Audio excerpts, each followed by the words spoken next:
요한일서 원어강의 사랑아 내 사랑아 어디있니 11번째 시간을 은혜 가운데 시작하도록 하겠습니다. 우리가 요한일서 3장 11절에 우리는 서로 사랑할지니 이는 너희가 처음부터 들은 소식이라 이렇게 말씀하고 있습니다. 시나가 포멘 알레루스 서로 사랑하자. 그러면 우리가 서로 사랑하자는 이 권면은 어떻게 우리 가운데 이루어질 수가 있는가? 당연한 질문이 나옵니다. 거기에 대한 질문으로 요한일서 4장 10절과 11절은 이렇게 우리에게 말씀하고 있습니다. 사랑은 여기 있으니 우리가 하나님을 사랑한 것이 아니요 오직 하나님이 우리를 사랑하사 우리 죄를 위하여 화목제로 그 아들을 보내셨음이니라. 사랑하는 자들아 하나님이 이같이 우리를 사랑하셨은즉 우리도 서로 사랑하는 것이 마땅하도다. 우리가 서로 사랑할 수 있는 근거는 하나님이 우리를 사랑하심 가치입니다. 항상 우리의 행위의 근거는 하나님이십니다. 그렇기 때문에 하나님의 사랑을 알지 못하면 절대로 서로 사랑은 불가능합니다. 기껏 상대적인 사랑이나 이기적인 사랑에 머무를 수밖에 없습니다. 하나님의 사랑은 이렇습니다. 요한복음 3장 16절에 하나님이 세상을 이처럼 사랑하사 독생자를 주셨으니 이는 저를 믿는 자마다 멸망치 않고 영생을 얻게 하려 하심이라. 로마서 장 8절에 우리가 아직 죄인 되었을 때 그리스도께서 우리를 위하여 죽으심으로 하나님께서 우리에게 대한 자기의 사랑을 확증하셨느니라. 하나님의 사랑은 항상 먼저 손을 내미는 사랑입니다. 사랑이 필요한 자를 먼저 찾아오시고 먼저 베푸시는 사랑입니다. 가장 사랑하는 아들 독생자를 내놓으면서까지 진실하게 하시는 사랑입니다. 우리가 이런 사랑을 받았으니 우리도 그와 같은 사랑을 서로 해야 할 것입니다. 이 사랑은 다른 어떤 것으로도 끊을 수가 없는 사랑이라고 로마서 8장 35절서부터 39절에 사도 바울은 이렇게 말씀하고 있습니다. 누가 우리를 그리스도의 사랑에서 끊으리요 환난이나 공고나 핍박이나 기근이나 적신이나 위험이나 칼이라. 기록된 바 우리가 종일 주를 위하여 죽임을 당케 되며 도살할 양같이 여김을 받았나이다 함과 같으니라. 그러나 이 모든 일에 우리를 사랑하신 이로 말미암아 우리가 넉넉히 이기느니라.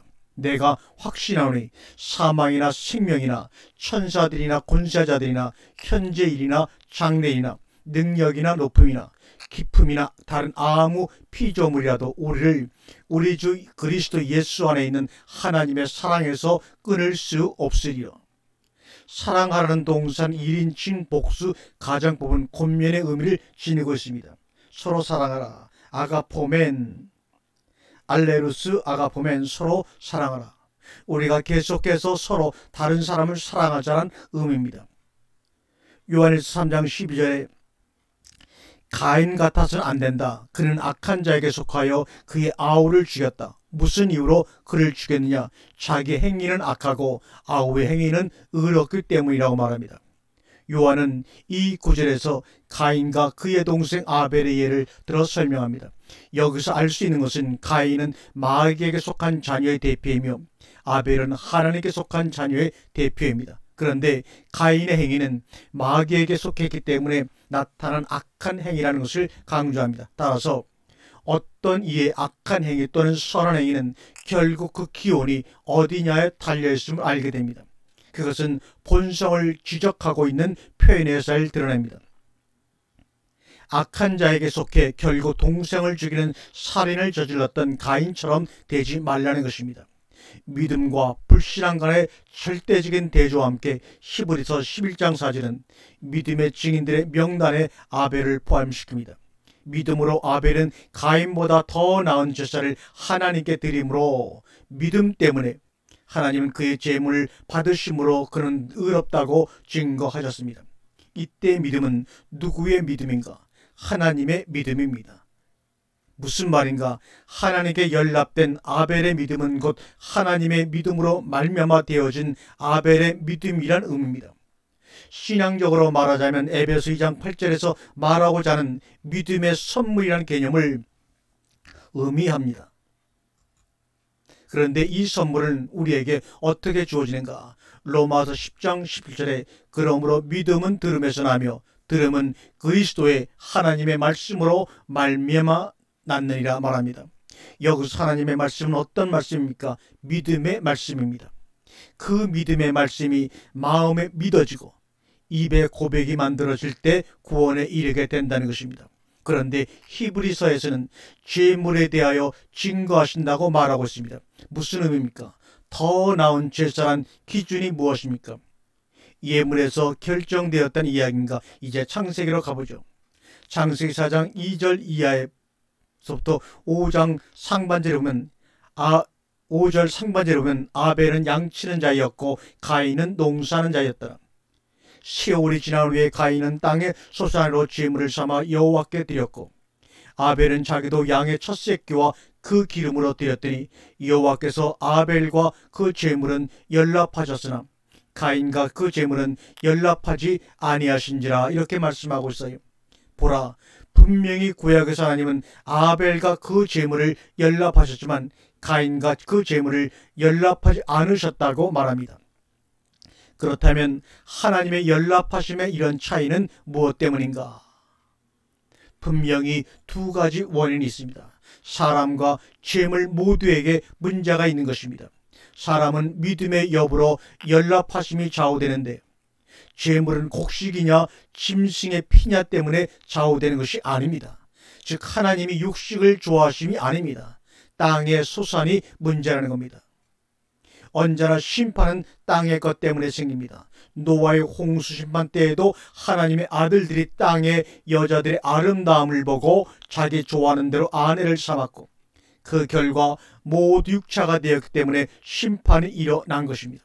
그러므로 가인은 주의하여 하나님이 아버지 아담에게 가르쳐 주시고 가죽옷을 통해 암시한 짐승의 피제사 전승을 배워야 했습니다.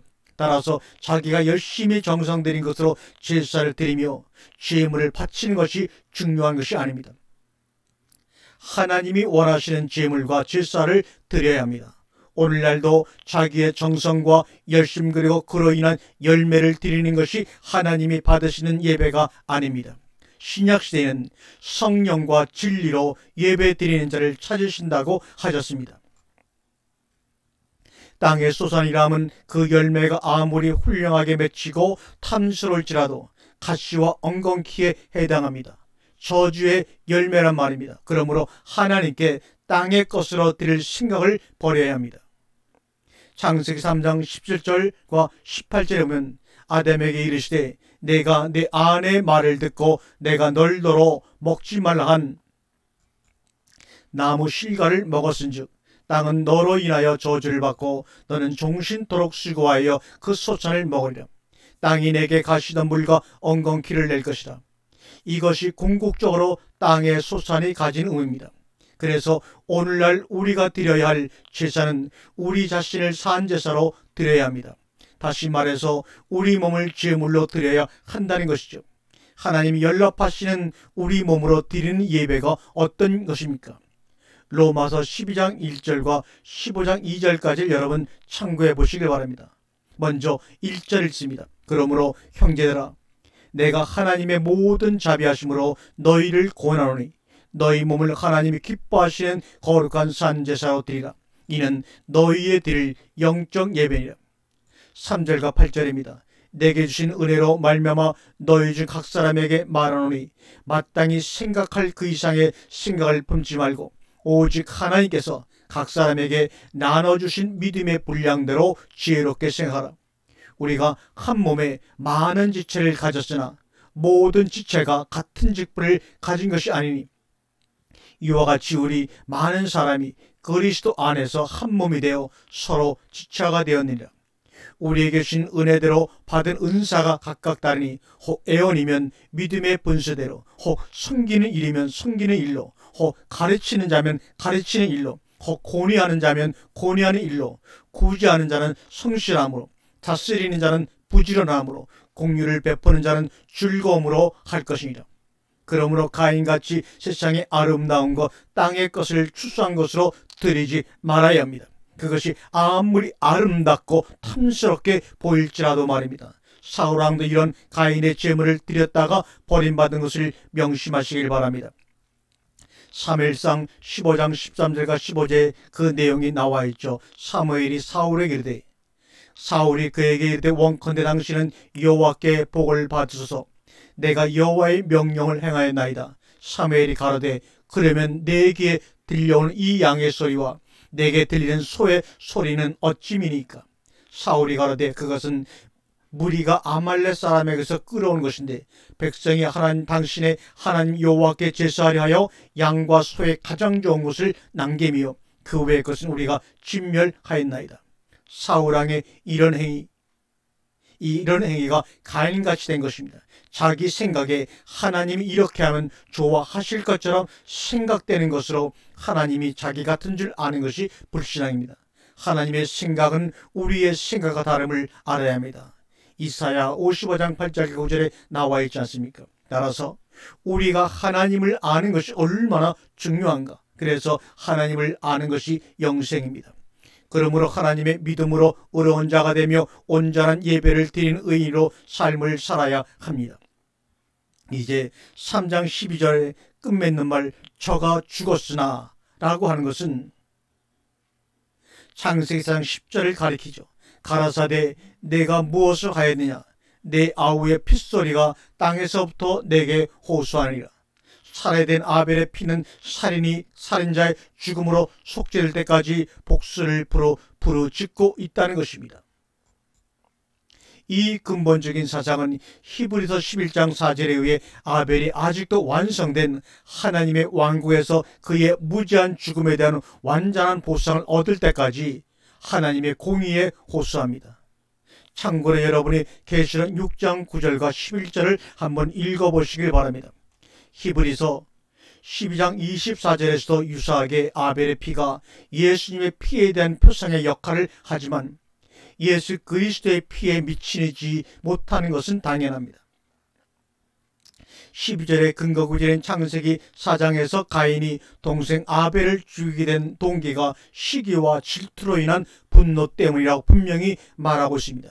야고보 3장 14절과 16절에 그러나 너희 마음속에 독한 시기와 다툼이 있으면 자랑하지 말라. 진리를 거슬려 거짓하지 말라. 이러한 지혜는 위로부터 내려오는 것이 아니요 세상적이요 정력적이요 마귀적이니 시기와 다툼이 있는 곳에는 요란과 모든 악한 일이 있음이라고 말씀하고 있습니다. 여기서 시기라고 하는 제로스라는 단어는 제오에서 유래가 되었는데 이 제오라는 말은 끓다 타오르다 그런 말입니다. 본래적 의미는 열, 즉 열심, 이건 좋은 의미에서 열심이, 열정, 나쁜 의미에서는 남편의 질투, 경쟁, 시기, 열렬한 마음, 분개, 질시를 뜻합니다. 이 제오라는 기본 동사는 뜨겁다, 끓는, 고체가 빛나는, 타오른하다 뭐 이런 뜻에서 나온 단어입니다. 그 제오라는 단어에서 제로스라는 시기라는 단어가 나온 것입니다. 그러므로 어떤 일에 경쟁심이나 상대를 대적으로 여기는 마음이 생기는가를 점검해야 됩니다. 그것이 시기이며 그때 타오르는 뜨거움은 위험하고 악한 것입니다. 그리스도인들이 열심을 내려면 하나님의 열심과 질투를 가지라고 말합니다. 열왕기하 19장 31절과 이사야 9장 7절, 30장 32절에 하나님의 열심은 세상적 열정과는 질이 다르다고 말합니다. 바울이 이 열심이 이랬다고 고백하는 걸 보십시오. 고린도서 11장 2절에 내가 하나님의 열심으로 너희를 위하여 열심 내노니 내가 너희를 정결한 처녀로 한 남편인 그리스도께 드리려고 증매함이로다. 하나님의 열심이나 질투는 절대 상대를 망가뜨리거나 상대에게 해를 입히지 않습니다. 오히려 상대를 위하고 자기를 기쁘게 하지 않는 열심이요 질투입니다. 이것이 질적으로 다른 점입니다. 이런 열심으로 서로 사랑해야 하고 선을 행해야 하며 하나님의 말씀을 전해야 합니다. 그러나 주의할 것은 하나님께 열심이 있는 것은 좋으나 지식이 없이 열심되는 것은 아주 위험합니다. 왜냐하면 자기의 의의가 드러나기 때문입니다. 요한일서 3장 13절 말씀입니다. 나의 형제들아 세상이 너희를 미워하거든 놀라지 말라. 카이메 나우마제테 아델포이 에이 미세이 히마스 호 코스모스. 여기서 미움은 증오하고 몹시 싫어하는 것을 나타냅니다. 그러니까 세상과 우리는 생리구조상 정반대이기 때문에 당연히 미워할 수밖에 없습니다. 따라서 세상이 우리를 미워할 때 기뻐해야 합니다. 왜 그런가? 그것이 우리가 세상에 속하지 않았다는 증거가 되기 때문입니다. 그래서 성경은 여기저기서 세상이 우리를 핍박하고 미워할 때 기뻐하라고 말씀하시는 겁니다. 세상이 우리를 미워하는 가장 근본적 이유는 우리가 주님께게 속했기 때문입니다. 요한복음 15장 18절과 19절 말씀입니다. 세상이 너희를 미워하면 너희보다 먼저 나를 미워한 줄 알라. 너희가 세상에 속하였으면 세상이 자기의 것을 사랑할 터이나 너희는 세상에 속한 자가 아니요 도리어 세상에서 나의 택함을 입은 자인 고로 세상이 너희를 미워하느니라. 누가복음 6장 22절과 23절에 인자를 인하여 사람들이 너희를 미워하여 멀리하고 욕하고 너희 이름을 악하다 하여 버릴 때에는 너희에게 복이 있도다. 그날에 기뻐하고 뛰놀라. 하늘에서 너희의 상이 큼이라. 저희 조상들이 선자들에게 이와 같이 하였느니라. 그날에 기뻐하고 뛰놀라. 카렌테 엔 엔케인의 텐 헤메라 카이 아키르텐사테. 그날 그 안에서 기뻐하라. 그리고 기뻐하고 깡충 뛰놀라. 이것이 원래 원어의 뜻입니다. 무엇이 복인 줄 알겠는가? 세상으로부터 사람들로부터 주님 때문에 미움을 받고 버림을 당하고 욕을 먹는 것이 복이란다. 그날에 카렌테 엔 엔케인의 덴 헤메라 카이 아키르텐사테. 그날에 기뻐하고 뛰놀라는 말에서 뛰놀라 스키르타오는 깡충 뛰다라는 뜻입니다. 뛰놀라는 것은 어린 아이처럼 깡충깡충 뛰면서 기뻐하라는 것입니다. 정말 이런 복을 원하고 좋아하십니까? 그렇다면 그 사람은 당장 하늘나라에 들어가도 좋을 정도로 준비된 사람이요 만들어진 사람이면 틀림이 없습니다. 그런데 마태복음 5장 12절에서는 기뻐하고 즐거워라. 카이레테 카이 아가리아 스데가 더 강한 어조의 단어가 쓰였습니다. 기뻐하고 즐거워라. 이 말은 무슨 말입니까? 미칠 듯이 기뻐 날뛰다가 라는 말입니다. 여기서 아가리아 오마이라는 말이 바로 아가리아 스데입니다. 이것은 그냥 기뻐하는 것이 아니라 미칠 듯이 기뻐 날뛰라는 말입니다. 미칠 듯이 기뻐 날뛰고 즐거워라고 쓰여 있습니다. 의를 위해 고난을 당할 때 말입니다. 정말 그렇게도 좋을까? 나의 형제들아 라고 다정하게 불렀는데 아델포이 다정하게 불렀는데 이때 형제들은 당연히 믿음의 형제를 가리키죠. 형제 아델포스는 아라고 하는 연합을 뜻하는 아와 자궁을 뜻하는 델푸히스에서 유래한 합성어입니다. 자궁과 연합이 하나가 되어서 형제란 말이 만들어진 것입니다. 다시 말하면 그리스도라고 하는 말씀이라고 하는 한 자궁에서 나온 자들이 바로 아델포스 형제들입니다. 히브리서 2장 11절과 12절에 거룩하게 하시는 자와 거룩하게 입은 자들이 다 하나에서 나온 자. 이것이 바로 뭡니까? 한 자궁 아델포스입니다. 그러므로 형제라 부르시기를 부끄러워 아니하시고 이르시되 내가 주의 이름을 내 형제들에게 선포하고 내가 주를 교회 중에서 찬송하리라 하셨으며. 그러므로 성경에서 형제라고 말할 때 두 종류의 형제가 있음을 알아야 합니다. 육신의 형제와 믿음의 형제, 영적인 형제가 바로 그것입니다. 형제는 한 조상에서 나온 이스라엘 자손을 의미하는 데 사용되었습니다. 호세아는 아들과 형제라는 용어로 그의 백성과 하나님의 관계를 묘사하는 데 사용하고 있습니다. 여기서 우리는 형제가 육적인 관계에서 영적 관계로 이르게 되는 변형을 보게 됩니다. 혈연적인 형제에 대하여는 족장 유다의 형제, 요셉의 형제, 헤롯의 형제 등이 나타납니다. 제자들 중에 시몬과 안드레, 세베대 아들 야고보와 요한도 이런 의미의 혈연의 관계입니다. 마르다와 마리아의 자매는 오라비 나사로가 있었습니다. 로마서 16장 15절에는 네레오와 그의 자매가 등장합니다. 사도행 23장 16장에는 이름은 언급되지 않았으나 바울의 누이의 아들이 등장합니다. 신약 성경에서 아델포스의 신학적 용법은 형제를 모든 기독교인들에게 적용하고 있는 것입니다. 구약 성경에서 형제가 이스라엘 동포를 의미하는 데 사용된 것을 신약도 그대로 채택하고 있습니다. 기독교 신자들은 하나님의 새 백성들입니다. 따라서 형제라는 용어는 동료 기독교인들에게 적용되는 것입니다. 사도회의 결정은 그 용어를 이방 기독교인들에게도 명백히 적용하였습니다. 요한일 3장 14절을 봅니다. 우리가 형제들을 사랑하기 때문에 사망에서 생명으로 옮겨간 것을 알았다. 형제를 사랑하지 않는 자는 사망 안에 거한다고 말합니다. 헤메이스 오이다멘 호티 메타베메 카멘 엑투 다나투 에이스 텐조엔 호티 아가포멘 투스 아델푸스 호멘 아가폰 메네 엔토 나나토. 지금 사도 요한이 얼마나 균형 잡힌 기독교의 진리에 대해 말하는지 알고 계십니까? 항상 참 진리는 균형이 잡혀 있고 영육 간의 치우침이 없습니다. 우선순위는 있을 때 편협하여 좌로나 우로나 치우침이 없습니다. 이단을 대적하여 분별하다 보면 가장 위험한 것이 바로 이 형제 간의 사랑이 식는다는 것입니다. 그러한 문제점을 가져 주님으로부터 지적받은 대표적인 교회가 에베소 교회가 아닙니까? 사도 바울은 사랑의 정의를 말하는 가운데 다른 것을 몰라도 사랑은 절대 떨어지지 않는다고 고린도전서 13장 3절에 말하고 있죠. 그런데 에베소 교회는 처음 사랑을 잊어버렸고 떨어져 나간 것입니다. 절대 떨어질 수 없다는 사랑에서 떨어져 나간 것이며 넘어지고 만 것입니다. 따라서 이단 사상과 싸울 때 중요한 것이 싸우다가 보면 사나워지고 냉랭해지며 자기도 모르게 사랑을 잊어버리는 일이 많은 것입니다. 이것을 우리가 조심해야 합니다.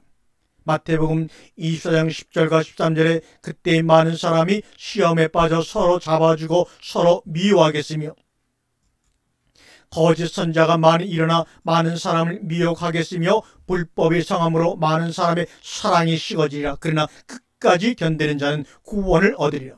항상 불법, 미혹, 이단들 때문에 참된 진리가 손해보며 본의 아니게 피해를 입습니다. 그러므로 끝까지 견디는 것이 필요합니다.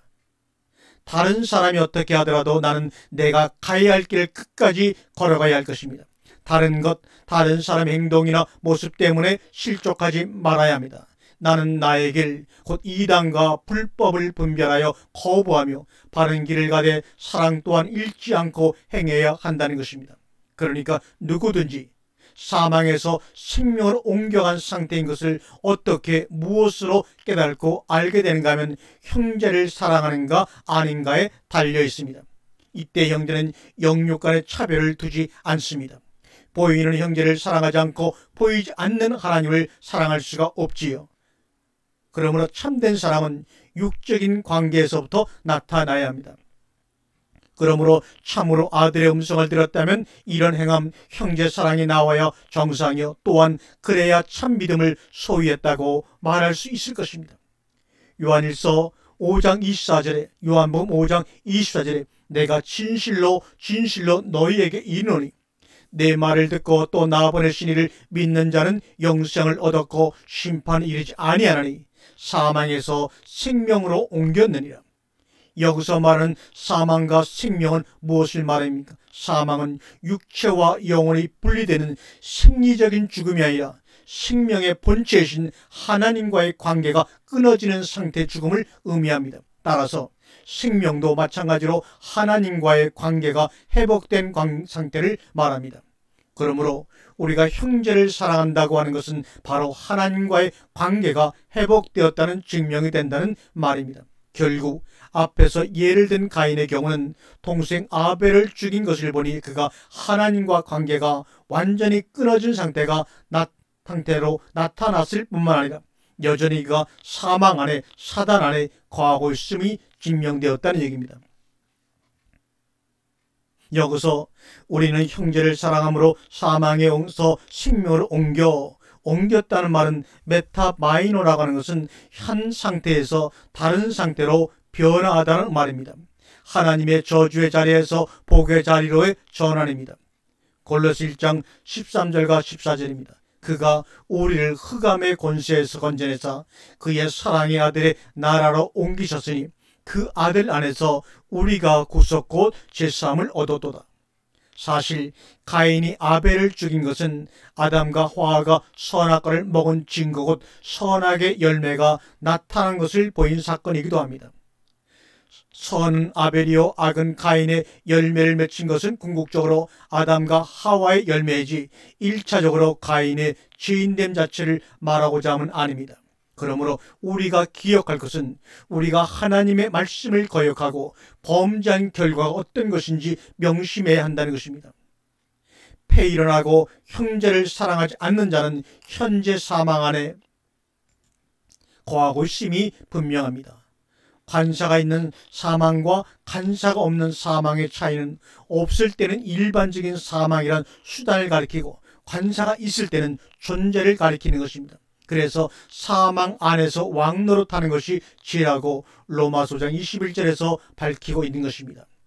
이렇게 형제사랑은 영원한 생명의 소유 여부와 동시에 빛 가운데 거하는지에 대한 중요한 시금석이 되는 것이죠. 요한일서 3장 15절의 말씀입니다. 자기 형제를 미워하는 자마다 살인자다. 살인하는 자마다 그 안에 영원한 생명이 없음을 너희가 알고 있다고 말합니다. 우리가 3장 15절을 원문으로 읽어보겠습니다.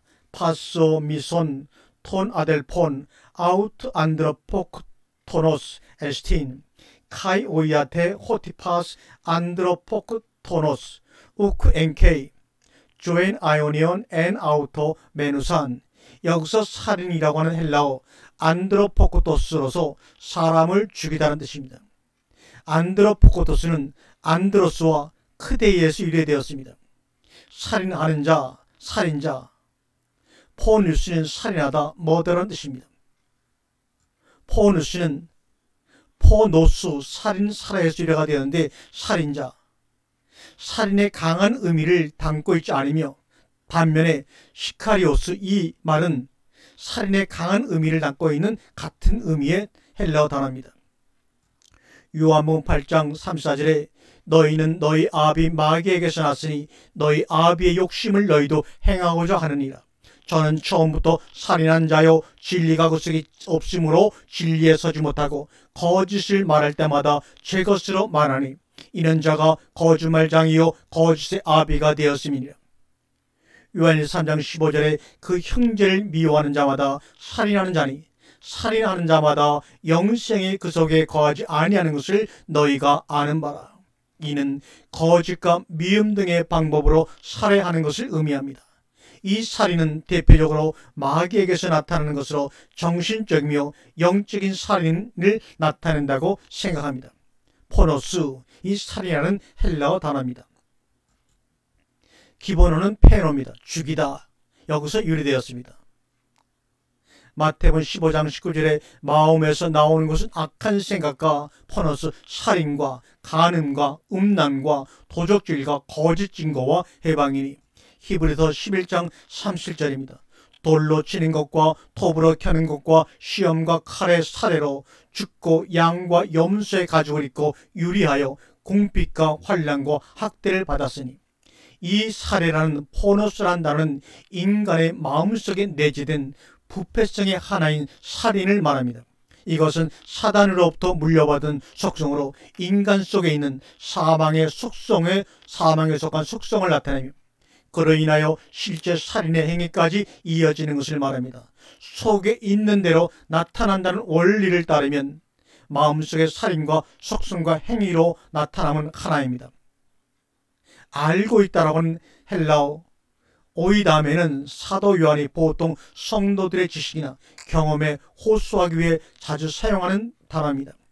미움은 사랑과 영적인 생명을 생명하고 양립할 수 없는 것인데 그 이유는 형제를 미워한다는 것은 사단의 본성을 공유하는 것이기 때문입니다. 영적 생명의 질을 나타내는 영생은 이제 그리스도를 통해 신자들에게 가능하게 되었는데 궁극적으로 영생은 요한일서 5장 20절에서 말한 것 같이 예수 그분과 동의합니다. 한번 읽겠습니다. 또 아는 것은 하나님의 아들이 이르러 우리에게 지각을 주사 우리로 참된 자를 알게 하신 것과 또한 우리가 참된 자 곧 그의 아들 예수 그리스도 안에 있는 것이니 그는 참 하나님이시오 영생이시라. 요한서신의 강조점은 신자들 안에 내재하고 있는 하나님의 속성과 하나님 자신에 대해 놓여 있습니다. 사람들은 그의 속에 거하는 영생을 오직 하나님의 은혜를 통해서만 가질 수가 있는데 영지주의자들은 타고난 본바탕에 의해서 가질 수 있다고 주장합니다. 요한일서 3장 16절입니다. 이로써 그가 우리를 위하여 자기 목숨을 내어놓으셨기 때문에 사랑을 알았습니다. 그래서 우리가 형제를 위하여 목숨을 내어놓는 것이 마땅합니다. En tuto egnokamen ten agapen hoti ekenos hiperu hemon ten pushke out edeken kai hemeis operomen 히페르 톤 아델폰 타스푸시카스 네이나이. 여기서 목숨이라고 쓰인 단어는 푸시케로서 이 단어는 원래 호흡, 즉 생명의 호흡, Breath of Life를 의미합니다. 푸시카스의 원초적 의미는 따라서 비인격적이며 인간에게 생명을 주는 호흡을 뜻합니다. 의식의 경험을 담당하는 기관으로서의 영혼. 내 개념에 대해 호모는 뉘모스, 격정, 분노, 라틴어 연기를 따는 스모크를 의미하는 트모스 관계가 있습니다. 참대로 디오, 제사하다, 질문을 바치다로 사용되고 있기도 합니다. 후자의 단어의 의미는 따뜻한 피의 흐름, 생명력, 따라서 감정 등을 뜻합니다. 뉘모스나 디오는 두 단어는 정신물리학적인 실체를 의미합니다. 그러나 동일한 것은 아닙니다. 일찍이 호모가 이미 두 단어 뉘모스와 푸시케 결합을 시도하였음을 우리는 발견하게 됩니다. 의식적인 영혼이 디오가 무의식 푸시카스에 의존되어 있다는 사실을 인지하게 됨에 따라 푸시카스의 의미는 초기 서사시에서 고정적인 용법을 뛰어넘어서 디오의 내용을 함축하는 데까지 확대되었습니다.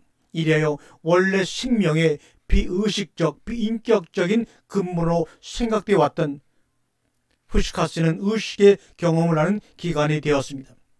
또한 주전 6세경에 통용되고 있었던 것으로 영혼의 전생에 대한 관념은 이러한 과정, 아나스타시스, 부활의 결론을 지적합니다.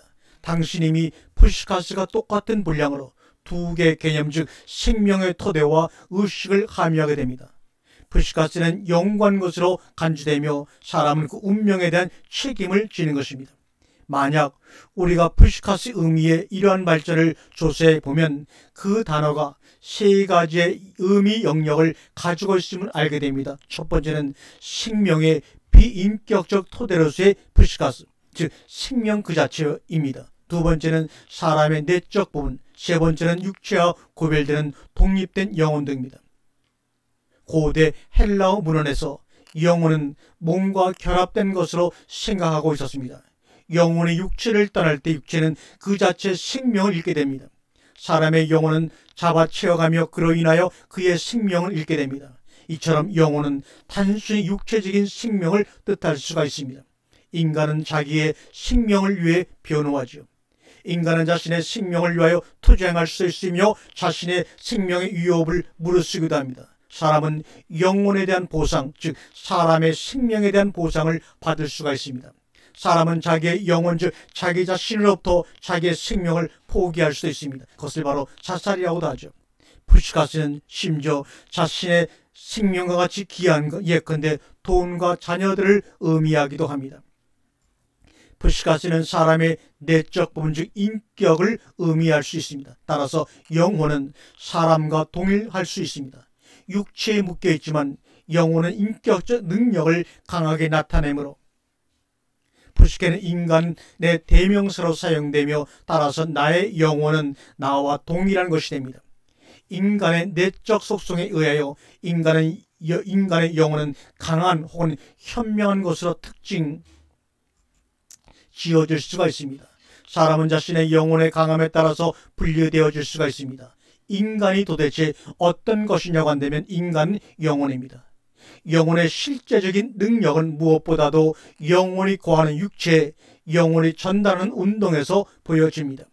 영혼의 개념은 성격과 성향의 개념이 되었습니다. 아리스토텔레스는 사람의 안을 채우며 사람을 움직이는 이 내적인 힘인 영혼의 본질을 조사하고 그것을 풀과 옹기로 묘사하고 있으며, 플라톤은 영혼을 육체로부터 빼앗길 수 있다는 관념을 나타내고 있습니다. 영혼은 지각, 욕망, 기쁨과 즐거움의 자소입니다. 영혼이라는 말은 일반적으로 감정 대신 사용되고 있습니다. 영혼을 가지다 to have soul은 영혼을 가진다는 것은 어떤 감정을 가진다, to have contain feeling과 같은 의미를 지니고 있습니다. 따라서 육체가 아닌 영혼이 사랑, 애욕, 배고픔과 목마름의 자소입니다.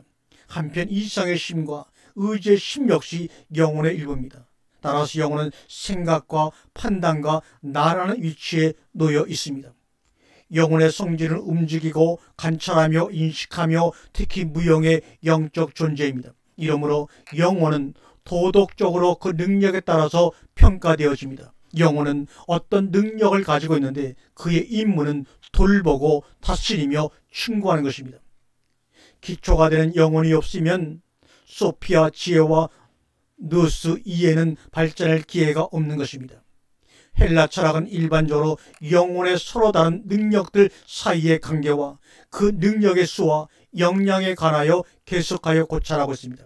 예를 들면 피타고라스 학파는 영혼이 세 부분으로 나누어질 수 있다고 생각했는데 그 세 가지는 생각을 의미하는 로기스모스와 의지를 뜻하는 히모와 욕망을 의미하는 에피드미아입니다. 3장 16절에 우리도 형제들을 위하여 목숨을 버리는 것이 마땅하리라. 마땅하다는 단어는 오페일로로서 빛이다 이런 말입니다. 부정사와 함께 쓰일 때는 무엇할 의무를 주고 있다. 마땅히 무엇 해야 한다. 그런 단어입니다. 근데 마땅하다고 하다 보니까 약간 이해가 어려워졌습니다. 본문이 부정사 데이나이 버리는 것과 함께 쓰였습니다. 그리고 빚을 주고 있다는 의미에서 은혜를 입다는 의미입니다. 구약 성경은 내적 의무라는 관점에서보다는 하나님의 율법에 대한 순종이라는 관점에서 우리가 생각을 해야 합니다. 그러나 죄는 하나님께 빚지는 것이라는 관념이 발전합니다. 호페일로는 인격의 역격과 사물의 대격과 함께 나타납니다. 그러나 바울 서신과 기타 서신에서는 부정사를 수반하는 경우가 많아서 무엇을 할 의무를 지고 있다 이렇게 번역합니다. 마가복음과 공동서신 그리고 요한계시록에서 이 동적어군이 나타나지 않습니다. 오페일로는 다음과 같은 두 가지 특별한 맥락에서 주로 사용됩니다. 첫째는 하나님께 대한 인간의 관계를 묘사하는데, 둘째는 권면적 개념으로서 묘사합니다. They, it must be와 비교할 때 더 강력한 단어가 오페일로입니다. They는 반드시 뭐뭇 해야 한다, 필요한 것이란 뜻으로서 무엇이라고 딱히 규정되지 않은 어떤 것의 강제를 의미합니다. 이 비인칭 동사형은 그러한 강제력을 발휘하는 사물의 이름을 밝히지 않으므로 그 정확한 의미는 문맥과 그러한 필연성에서 초래되는 강제의 종류에 따라 정해집니다. 헬라적 사고에서 이러한 강제력으로는 어떤 사람의 의지, 국가의 법률 혹은 주문 따위가 있습니다. 그러나 가장 강력하고 포괄적인 강제력은 인간과 역사와 우주의 삶의 필연성을 규정하는 운명이었습니다. 히브리서 2장 10절과 5장 3절에서는 오페일로가 대의의 동의어로 사용되어 그리스도께서 하나님의 구원 사역을 해나가는 동안에 겪지 않으면 안 되었던 사건 속에 들어있는 하나님의 의지를 강조하고 있습니다.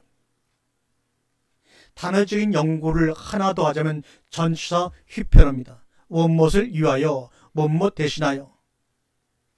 요한 1서에서는 오직 이 구절에서만 사용된 전치사입니다. 2장 2절과 4장 10절에서는 전치사 페리가 사용된 것과 비교해 보면 좋습니다. 휘페르는 어떤 장수를 넘고 초월하는 상태와 유지의 개념 또는 동작의 개념을 표현하기 위해 사용되며 속격, 대격을 지배합니다. 뭐뭇 위에, 뭐뭇보다 위에 라는 본래 공간적인 의미는 고전 헬라어에서 발견되며 그리고 파피루스에서 간혹 발견되나 70인 역번이나 신약성에서는 그런 의미로는 나오지 않습니다. 이 전치사가 가장 보편적 의미 뭐뭇을 위하여, 뭐뭇을 대신하여, 이 의미는 사람을 방어하거나 보호하기 위해 다른 사람을 막아서거나 구부려 막는 사람의 모습 혹은 신체를 대신하여 재난을 당하는 머리 위로 올려진 방패 모양에서 나온 것입니다. 페리의 공간적인 기본 의미는 어라운드, 뭐뭐 둘레 혹은 둘러싸고 있는 이라는 의미를 지니고 있습니다. 이 말은 파생된 비유적인 의미로 활동의 중심, 즉 어떤 행위나 상태가 주변을 운동하는 어떤 대상물을 지칭합니다. 그래서 오이페리, 바울과 및 동행하는 사람들은 사도 바울을 여러 일성을 거리는 태양과 같이 묘사합니다. 문장의 시작 부분에 독립적으로 위치하고 있는 페리, 이제 무엇에 가네라는 뜻이며 생각의 새로운 단면, 다시 말하면 고린도전서 7장과 16장에서 바울이 응답하는, 바울에게 보내는 고린도인의 서신의 재건에 관한 주요 구절을 표시할 때 사용하고 있습니다. 요한은 이 구절에서 사랑에 대한 정의를 그리스도화 되는 것이라고 말합니다. 그러니까 앞에 13절과 15절까지 사랑의 정의에 대하여 하나님과 관계가 정상화되어 그분에게 속하는 것이라고 정의했다면 여기서는 우리가 그리스도를 닮는 것으로 말하고 있습니다. 그리스도라는 것이 다른 것이 아닙니다. 주를 본받아 자기를 부인하고 자기 십자가를 지고 죽는 것입니다. 십자가는 그대로 뒤따라야 할 본보기지 단순하게 존경하고 바라만 보는 사랑의 계시가 아닙니다. 이미 주님께서 자기 양들을 위하여 목숨을 버리신다고 하신 말씀과 주님을 본받아 서로 사랑하라고 하신 말씀이 바로 그 배경입니다. 우리는 이미 예수님의 모범을 봄으로써 하나님의 사랑이 무엇인지 이해할 수가 있습니다. 그러므로 기독교에서 말하는 사랑은 영지주의자들처럼 관념적이고 정적인 것이 아니라 우리의 행위로 나타나는 동적이며 역사적인 것임을 알 수가 있습니다. 그것은 우리가 아직 죄인 되었을 때 주의 죽으심을 통해서 나타내신 사랑을 배워 알았고 이제 그 사랑에 보답하고 반응함으로 형제들을 위하여 목숨을 버리는 것이 마땅하다는 것을 실천해야 하는 존재라는 것입니다. 목숨을 내놓다 혹은 목숨을 버린다는 개념은 자기 목숨을 많은 사람의 대성물로 주려 함이라는 속죄제사의 관점으로부터 정의될 수가 있는 것입니다. 그러나 그리스도의 신앙은 모방이 아니라 닮아서 변화되는 그리스도라는 사실을 알게 합니다. 따라서 성도 간에 서로의 필요를 채워주기 위해 행함과 진실로 희생해야 할 것을 가리키는 것입니다. 물론 필요하다면 자기의 목숨까지 내놓으며 사랑해야 할 것입니다. 우리가 다음 시간에는 요한일서 3장 10절의 말씀을 가지고 계속해서 말씀을 나누도록 하겠습니다. 감사합니다. 아멘.